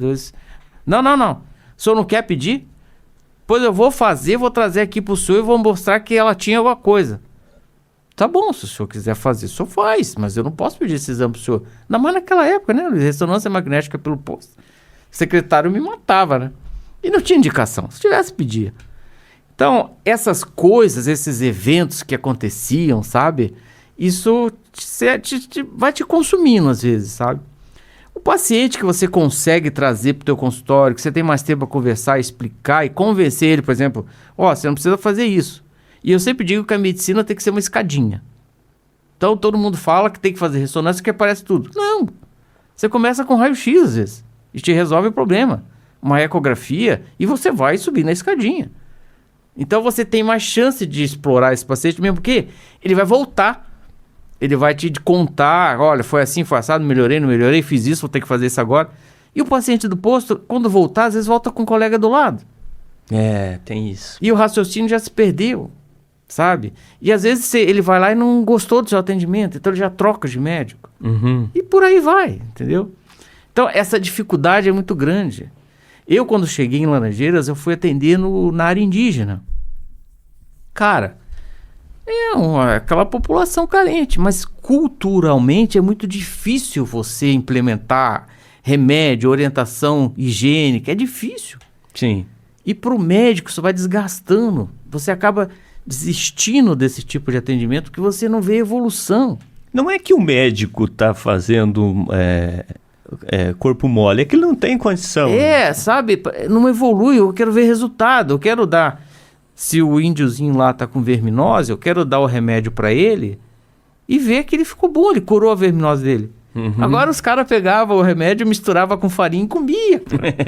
Então, sabe, tem coisas assim que você não consegue, né? E isso vai causando alguma angústia. E o atendimento público foi me causando alguma angústia durante um tempo. De querer resolver e não conseguir resolver. Sim. Sabe? E o paciente também não te dá o feedback. Não vem, olha, né? Enfim. E eu acho que o paciente do SUS, ele já também chega meio armado. Sim, claro. Porque ele chega com aquele estereótipo do médico, que o médico atende ele mal porque ele não tá pagando. Sim, então, mas esse pai, quando ele entrou, ele já entrou assim armado, porque ele achou que eu não ia atender, que eu não ia examinar. Uhum. E é uma coisa que eu sempre procurei fazer, examinar. Sim, né? Sim. Para que você possa direcionar o que você vai fazer. E ele já chegou armado no sentido, não, você vai ter que pedir esse exame porque eu quero esse exame que vai mostrar o que minha filha tem. Nós temos imagens de você lá no SUS. Brincadeira. É um meme, vamos ver. Olha o estresse, ó. Tem nada de bom aqui não, o que foi? Então, eu tirei o gesso essa semana e eu percebi que tem uma perna minha que tá menor que a outra. A senhora já remedou chinelo com prego? Já. Funciona ou não funciona? Funciona. Fica a mesma coisa? Não. É a mesma coisa sua perna, tá ótima, tá mais curta, mas tá colada. Vai tomar diclofenaco. E aí, a senhora já conhece, vai falar do joelho de novo, não é? Meu joelho ainda continua doendo. Dá a mão da senhora aqui, vou desenhar agora pra senhora. Tá aqui sua mão, tá vendo? Vou apertar, ó. Ai. Tá doendo? Lógico. É a mesma coisa do seu joelho, se você emagrecer 10 quilos, para de doer. Enquanto emagrece, vai tomar diclofenaco. Dá licença. Nossa senhora. Olha o estresse, ó. Fala, senhora. Tudo bem? Olha, eu comecei a sentir umas dores no meu tornozelo já tem uns 10 dias. Jura? Ah, não me diga. Dá esse sapato seu pra mim aí. Dá esse sapato pra mim. A senhora faz ideia do porquê que esse tornozelo tá doendo? Isso aqui, a senhora não percebeu que não vem de fábrica, a senhora não nasceu com salto. Seu tornozelo, a senhora já não é nova, já tá passando da idade. Você quer usar um negócio desse tamanho? Seu remédio é andar sem salto e tomar diclofenaco. Nossa, mas eu já tomei uns 2 meses aí. 2 meses? Então vai tomar mais 6. Se não melhorar a perna, morre. Tá na minha frente. Já colou, não já? Então, mas aí eu fiz a físio, né? Responde, colou ou não colou? Colou. A minha função é colar. Se colou... Mas eu fiz a fisioterapia, a fisioterapeuta falou pra retornar pro senhor. Por quê? Mas a senhora tá dando torta. Exatamente, esse é o problema. Não, é fisioterapia. Se não resolver, a senhora tem que fazer um alinhamento e balanceamento. 3D, que a senhora tá torta. A senhora tem que andar reto, entendeu? Não é minha frente. Não aguento mais não, né? Olha, Luiz, assim, A gente fala dos pacientes, né? Mas, pelo amor de Deus, são seres humanos, né? Tem as suas carências e as suas necessidades. Mas, cara, eu sou da época do omeprazol, né? Que o paciente chegava no posto lá com azia, queimação, queria omeprazol. Ele foi lá para pegar o omeprazol. Sim. Viu, olha aqui. Não precisa. Se eu só tomar um antiácido... Não, eu quero omeprazol. Omeprazol que resolve o meu problema. Viu? Mas não precisa. E, cara, você acaba fazendo a receita... Pra não discutir. Viu? Então, essas coisas é assim mesmo. E você observou que o paciente nem entrou? Ficou na porta, né? É verdade. Pois é, cara. E tinha uma pior, que o cara... Isso se conta aqui, né?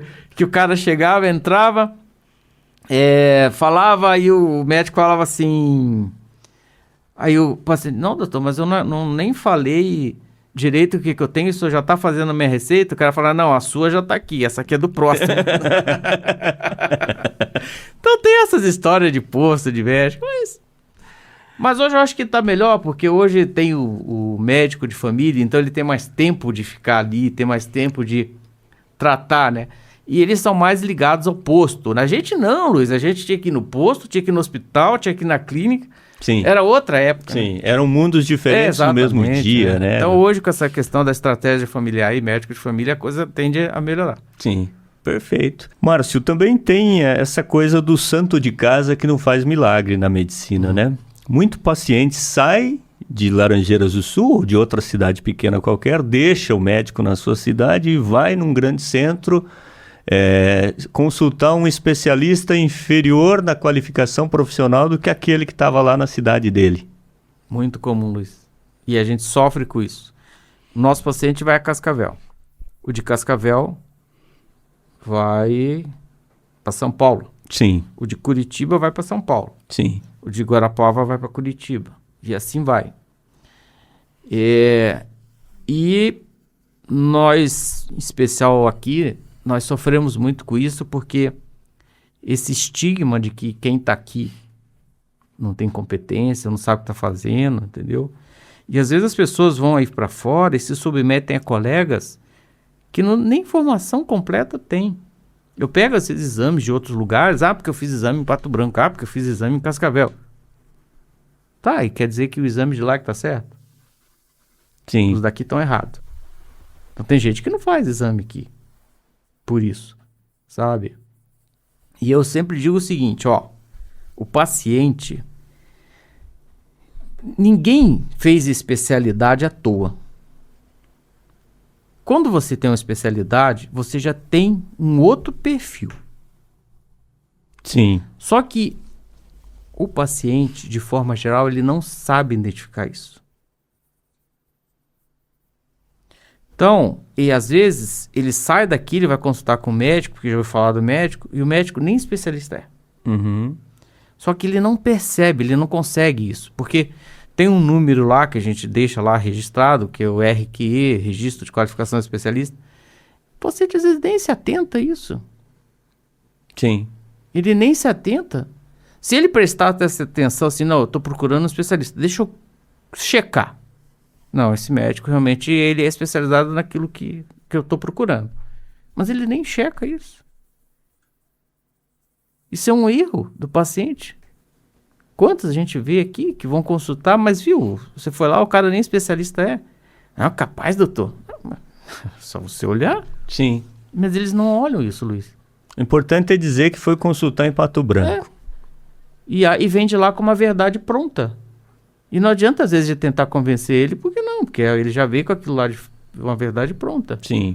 Mas aqui tem por outro lado, Márcio, aqui tem uma grita que já deve ter chegado aos seus ouvidos, que é a crítica aos médicos que não se especializam. Sim. O médico que vai ganhando notoriedade, vai ganhando cancha e dinheiro, e ao invés de melhorar a qualificação profissional, investe no mercado imobiliário, em fazendas e tal. A gente ouve muito isso. Qual a tua opinião a respeito disso? Veja, Luiz, olha, a minha vida, né? Eu vim para cá como cirurgião geral. Sim. Eu fui contratado para vir para Laranjeiras como cirurgião geral. Sim. É a minha especialidade que eu tinha na época. A partir do momento que eu vi a necessidade de fazer endoscopia, e durante algum tempo eu fiz isso sem ter a devida qualificação especialista, mas sempre entendendo que aquilo ali era uma necessidade. E para que meu exame fosse aceito em Cascavel, em Guarapuava ou em Curitiba, o médico que fosse ver meu exame tinha que saber que eu era especialista, porque senão ele ia pegar meu exame e jogar no lixo, e mandar repetir lá, como acontece às vezes. Sim. E por isso eu fui fazer outra especialização de endoscopia, para que realmente o meu exame, quando chegasse na mão de um colega ético, né, sério, fosse valorizado. Sim. Tá? Então, isso é importante. Isso tem que ser valorizado. A gente não pode, hoje em dia, aceitar, mesmo porque você vê o que estão as faculdades de medicina, né? Sim. Que um colega que não se submeta a isso, a uma especialização, a um registro de especialização, tá? Que vai atuar, ele pode atuar.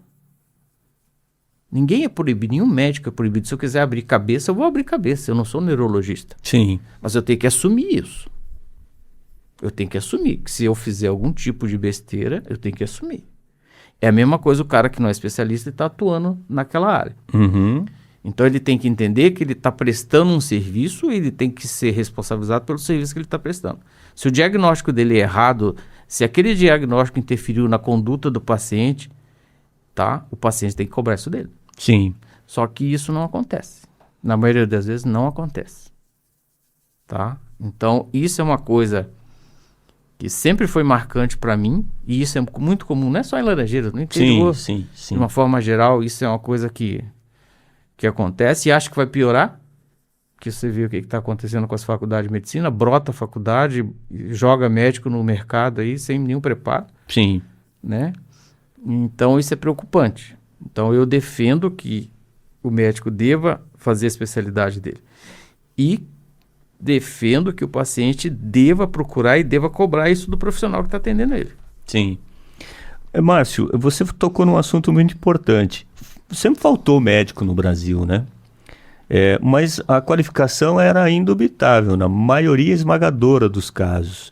Hoje, como você falou, estão surgindo muitos novos médicos no mercado, mas já com essa reticência aí, com essa ponto de interrogação na qualidade da escola da medicina. Como é que você vê isso? Você viu aí os testes que se fizeram nas faculdades aí reprovadas, Sim. Né, com média 2, Sim. sabe? É preocupante isso. É muito preocupante, Luiz, porque na verdade esses médicos estão indo para o mercado sem...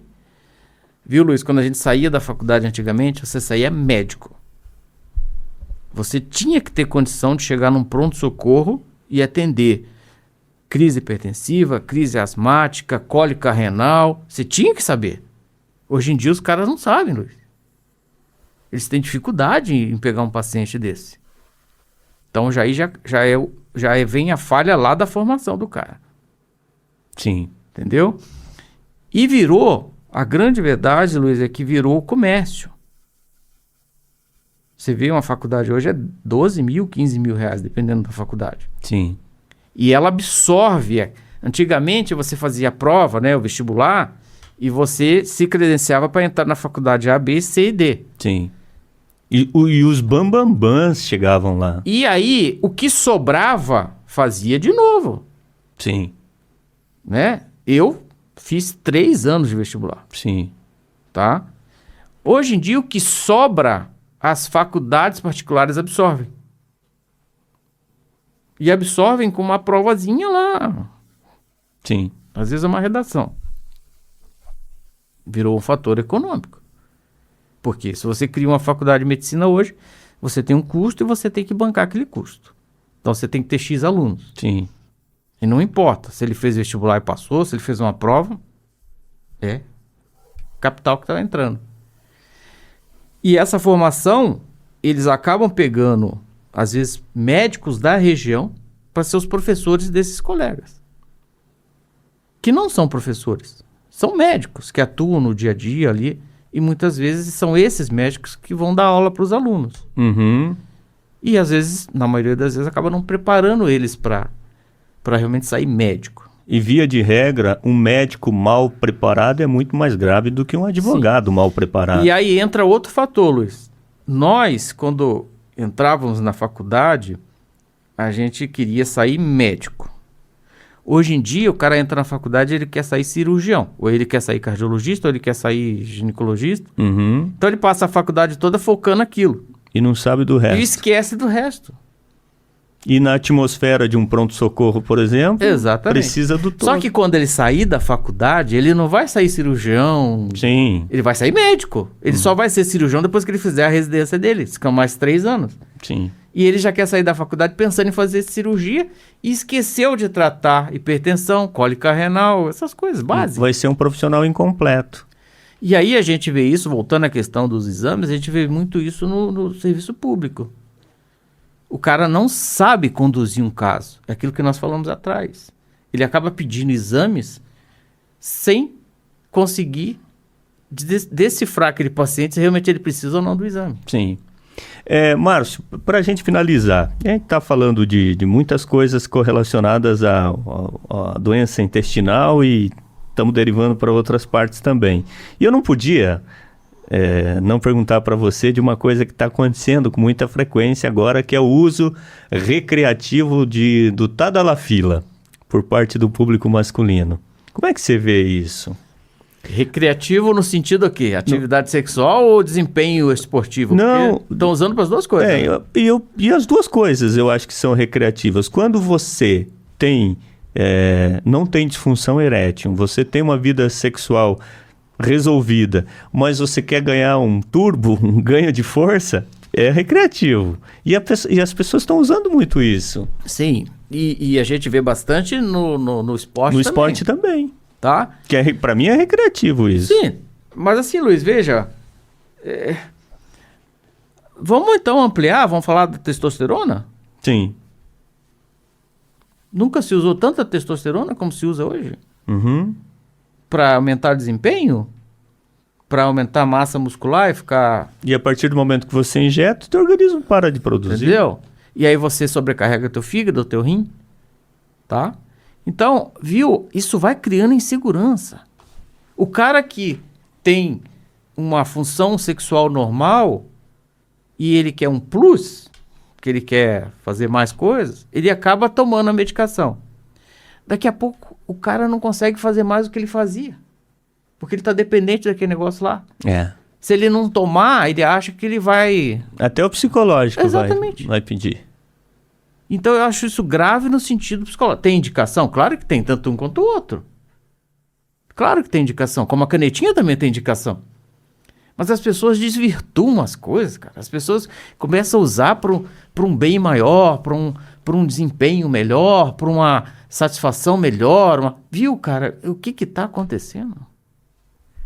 Mas assim, eu sou um cara que tudo pode. A canetinha pode? Pode. A testosterona pode? Pode. A Tadalafila pode? Pode. Com indicação e acompanhamento. Eles estão aí para ser usados. Sim. Mas não do jeito que estão fazendo. Sim, exato. Perfeito. Né? Perfeito. Virou bagunça, virou, sabe? Ninguém controlar mais nada. Exatamente. Márcio, muito obrigado por sua participação aqui. Eu queria encerrar com você deixando uma mensagem para as pessoas no tocante ao posicionamento delas referente à saúde preventiva. Porque uma coisa é tratar a doença, né? Outra coisa é tratar a saúde. Queria que você encerrasse. Se você quiser olhar para o teu telespectador, fique à vontade. A mensagem que eu posso dizer para o nosso ouvinte, para as pessoas que estão nos acompanhando, é que assim, ó, a medicina, ela evoluiu muito. A medicina, ela tem eu li em algum lugar, agora me fugiu, que se você não tiver câncer nos próximos 10, 15 anos, você não vai ter mais. Você vê o ponto que estão as coisas, né? Sim. Mas, para que isso seja um fato, para que isso aconteça, nós temos que nos conscientizar que a prevenção tem que fazer parte da nossa rotina. E para ter a prevenção, nós precisamos dos exames. E hoje em dia não se faz medicina sem exame de imagem. Não se faz medicina sem exame de imagem. Então, criem o hábito de fazer exame de rotina. A perspectiva a longo prazo é muito positiva para evitar maiores problemas de saúde. Sim. Não só do câncer coloretal, mas do infarto, do AVC, do diabetes, tudo. E hoje, Luiz, felizmente, a porta do SUS, a porta do serviço público, te permite, não vou dizer fazer todos esses exames, mas já é um caminho. Sim. Tá? Então, assim, procure um médico. E ao procurar um médico, procure um médico que realmente vai te ouvir. Que vai olhar nos teus olhos e que vai entender aquilo que você precisa fazer e o que tem que ser feito. E falando desses colegas que chegam ao mercado e não estão preparados para dar esse tipo de resposta para o paciente, escolham seus médicos baseado nas informações, no registro de especialista, no registro profissional, na experiência que ele tem. Porque, infelizmente, a medicina ela caminha por um ambiente, por uma situação muito preocupante daquilo que a gente pode esperar de tratamento e de orientação de tratamento. Então, hoje o médico, ele não te encosta. Ele pede exame, ele não ouve a tua versão da coisa, ele simplesmente pede um exame. E muitas vezes ele não vai saber nem avaliar o exame que ele está pedindo. Sim. Então, prevenir, gente, ainda é o melhor caminho, tá? Um bom médico, uma boa medicina, um bom exame é o que vai te trazer saúde e longo tempo de vida. Perfeito. Muito bem, Márcio. Parabéns, doutor Márcio. Obrigado. Muito obrigado por sua participação aqui, foi muito válida, com certeza. E eu espero que você que está nos assistindo tire proveito disso e se conscientize. Nós temos aqui não só você, né, mas muitos bons profissionais, muitos outros ótimos profissionais médicos, né? Valorize também a saúde local, a saúde, os profissionais da saúde do seu município. Né? A gente que está aí há mais tempo, né, Luiz? A gente, para ter uma referência, para criar raízes, sim, a gente tem que estar fazendo alguma coisa boa, né? Claro. Ninguém vai ficar aqui 30 anos e não tá fazendo a coisa certa. Então, olhem para isso também. A gente está aqui, a gente veio, investiu nessa cidade, cresceu nessa cidade e tivemos raiz. E eu sempre digo o seguinte, Luiz, ó, palmeira para aguentar a ventania tem que ter raiz, senão ó, não vai embora. Tá certo. Muito bem, boa, Márcio. Muito obrigado, Dr. Márcio Marreiros, foi um prazer receber. Obrigado, Luiz, obrigado pelo convite, é um prazer. Um abraço, gente, até a próxima.